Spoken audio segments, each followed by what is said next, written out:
Io e Valse siamo stati sulla pista di Ottobiano e abbiamo fatto una bellissima esperienza. Siamo entrati nella pista internazionale che era completamente tirata e devo dire la verità, non è stato semplice guidare con tutta quella sabbia.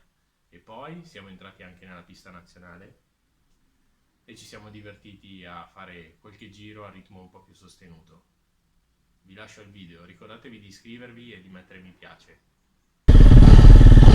Cosa facciamo? Giriamo un po' qua?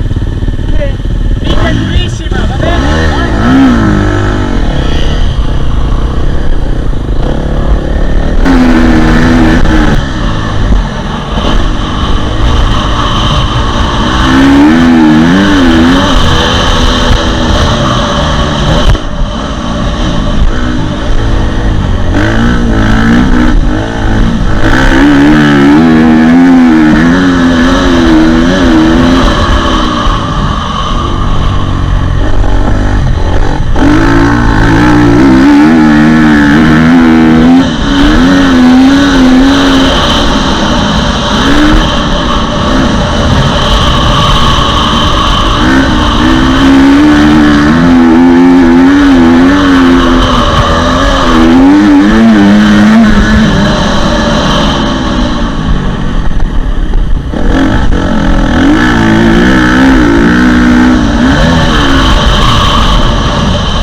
Di là è lungo, Sì, sì, di là è lungo. Poi conta che adesso non è compattata, quindi tiene. Un po'.